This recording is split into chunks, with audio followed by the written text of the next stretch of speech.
Lyca productions Bhaskaran தயாரிப்பில் super star Rajinikanth, Amitabh Bachchan, Fahadh Fazil, Rana நடிப்பில் DJ Gnanavel இயக்கத்தில் வேட்டையன் அக்டோபர் 10 முதல் உலகமெங்கும் உங்கள் அபிமான திரையரங்குகளில். வேட்டையனின் வேட்டைக்கு ரெடியா? பிரியன் சார், உங்களிடமிருந்து இந்த அமர்வை பொறுத்த வரைக்கும் களம் மாறி இருக்கிறது. ஏற்றம் இறக்கம் என்பது தொடர்ந்து கொண்டு இருக்கிறது. யாருக்கு வெற்றி என்பது நிச்சயமில்லாத ஒரு சூழ்நிலை. முன்னிலையில் இருக்கிற சுயேட்சைகள் பாஜகவுக்கு ஆதரவு அளிப்போம் என்று தெரிவிப்பதாக ஒரு தகவலும் வெளியாகி இருக்கிறது. இது நீங்கள் ஏற்கனவே உங்களுடைய இன்ட்ரோடக்ஷனில் சொன்ன மாதிரி கருத்து கணிப்பில் எக்ஸிட் போல்ஸில் சொன்னதுக்கு நேர்மாறாக வந்திருக்கு. அதாவது ஹரியானாவில் வந்து காங்கிரஸ் பெரும்பான்மை பெற்று வெற்றி பெறும்னு பெரும்பாலான கருத்து கணிப்புகள் சொன்னாங்க. ஜம்மு காஷ்மீரில் வந்து தொங்குமத் சட்டமன்றம் அமையுன்ற மாதிரியான பல விஷயங்கள் சொல்லப்பட்டது. இப்போ கம்ப்ளீட்டாக ஜம்மு அண்ட் காஷ்மீரில் நேஷனல் கான்ஃபரன்ஸ் காங்கிரஸ் கூட்டணி ஆட்சிக்கு வரதுக்கான ஒரு வாய்ப்பு இருக்கிறத பார்க்குறோம். நம்ம ஹரியானாவில் நிலைமை கொஞ்சம் மாறி இருக்கிறதையும் நம்ம பார்க்குறோம். நம்ம காலையில் இருந்தபோது 70 இடங்கள் வரையும் லீடிங்கில் இருந்த காங்கிரஸ் கொஞ்சம் கிராஜுவலாக குறைஞ்சி எலெக்ஷன் கமிஷன் அஃபிஷியலாக ஃபிகர்ஸை வெளியிடும்போது காங்கிரஸோட எண்ணிக்கை குறைஞ்சிட்டு வரதை நம்ம பார்க்குறோம். எலெக்ஷன் கமிஷன் அஃபிஷியலாக ரிசல்ட்ஸ் வெளியிடும்போது காங்கிரஸோட எண்ணிக்கை குறைஞ்சின்னு வரதை நம்ம பார்க்குறோம். இந்த மீது எக்ஸிட் போல்ஸுக்கு மாறாக வந்து விஷயங்கள் நடந்துட்டு இருக்கிறத நம்ம பார்க்குறோம். நம்ம அதுக்கு ஹரியானாவை பொறுத்தப்பட்டு 2 காரணம் என்னால் சொல்ல முடியும். ஒன்று வந்து 10 வருஷம் ஆன்டி இன்குபன்சி பிஜேபிக்கு இருந்தது உண்மை. அதுக்கு எதிரான பல அம்சங்கள் அங்கே இருந்தது உண்மை.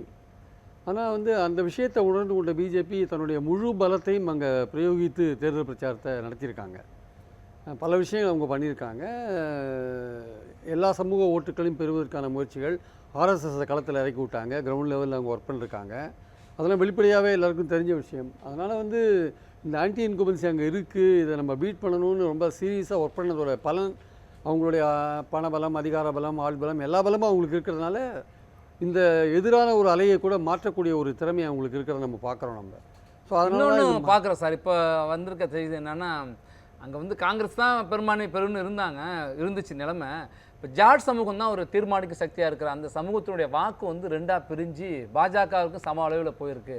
அதுதான் இன்றைக்கி காங்கிரஸோடைய இந்த திடீர் பின்னடைவுக்கு காரணமாகவும் பார்க்கப்படுறதா சொல்கிறாங்க. இல்லை, அதாவது அங்கே ஜாட் சமூகம் 22% இருக்குது, பட்டியல் இனத்தில் 20% இருக்காங்க, ஓபிசி 36% இருக்காங்க.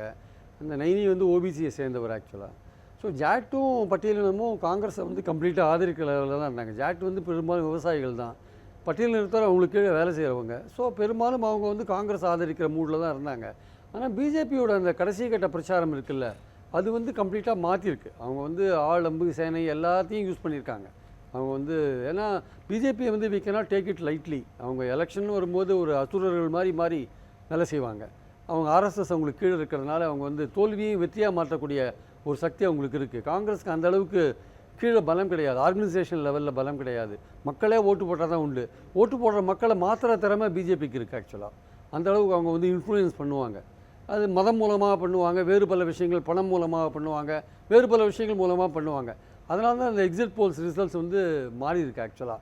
இன்னொரு முக்கியமான காரணம் என்னென்னா, பாஜகவுக்கு எதிரான ஓட்டுகள், ஆன்டி இன்குமென்சி ஓட்டுகள் காங்கிரஸுக்கு ஒட்டுமொத்தமாக போல. அது ஏஏபிக்கு போயிருக்கு, ஜேஜேபிக்கு போயிருக்கு, ஐஎன்எல்டிக்கு போயிருக்கு. ஸோ பாஜக எப்படி திமுகவுக்கு எதிரான ஓட்டுகள் பிரிஞ்சு போனதுனால திமுகவுக்கு இங்கே அட்வான்டேஜ் இருக்கோ, அதே மாதிரி பாஜகவுக்கு எதிரான ஓட்டுகள் பிரியும் பொழுது நிச்சயமாக பாஜகவுக்கு அட்வான்டேஜ் அதிகமாக இருக்குது ஆக்சுவலாக. காங்கிரஸோட வாய்ப்புகள் அங்கே குறையதை பார்க்குறோம். இன்னொன்று, காங்கிரஸுக்குள்ளேயே யானை தன் தலையில் தானே மண்ணவாரி போட்ட மாதிரி அதுலேயே 3 பேர் சிஎம் கண்டெண்டர் இருக்காங்க. யார்? ஹூடா, செல்ஜா அண்டு ரன்தீப் சிங் சுர்ஜிவாலா. இந்த 3 பேரும் ஒருத்தர் வாரத்தில் நல்ல கவனமாக இருந்திருக்காங்க.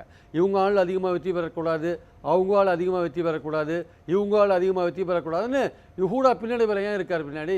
ஹூடா வரக்கூடாது, வந்தால் அவர் ஜெயிச்சா அவர் தான் சிஎம், அவரை தோக்கடிங்கன்னு செல்ஜாவும் சுர்ஜிவாலாவும் ஒர்க் பண்ணுறாங்க. அந்த கோஷ்டி இருக்குது பார்த்தீங்களா? காங்கிரஸ் ஹைகமாண்டுக்கு வந்து ஒரு இரும்பு கரமே இல்லை, ஃபஸ்ட்டு வீக்கான ஒரு தலைமை.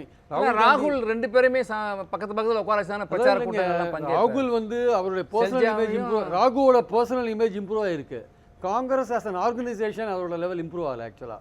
காங்கிரஸ் ராகுல் காந்தியோட பர்சனல் இமேஜ் இம்ப்ரூவ் ஆகிருக்கு, அவரோட நேஷனல் லெவலில் இம்ப்ரூவ் ஆகிருக்கு.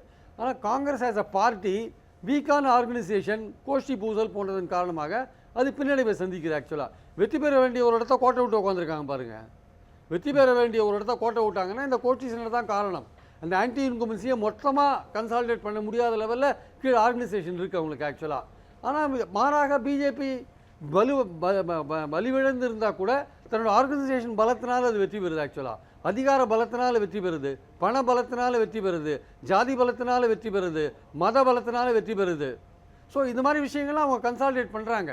காங்கிரஸ்க்கு வந்து அந்த யுக்தி போராது. மக்களாக காங்கிரஸ் தலைவர்களுக்கு நீங்க சொல்ற எல்லா விஷயங்களும் அவங்களுக்கு இல்லையா? அந்த பலங்கள் அது கிடையாது. காங்கிரஸோட பேங்க் அக்கௌண்ட்டை ஃப்ரீஸ் பண்ணி வச்சுருக்கீங்க, பண பலம் கிடையாது. அவங்க அதிகாரத்துலேயும் மத்தியில் இல்லை. அவங்க வந்து மதத்தை பயன்படுத்துறது இல்லை. பிரதமர் வந்து பார்லிமெண்ட் தேர்தலில் பேசின 170 கூட்டத்தில் 110 கூட்டத்தில் வெறுப்பு பேச்சு தான் பேசியிருக்கார். இது நான் சொல்லலை, எல்லா புள்ளி வரும் சொல்லுது.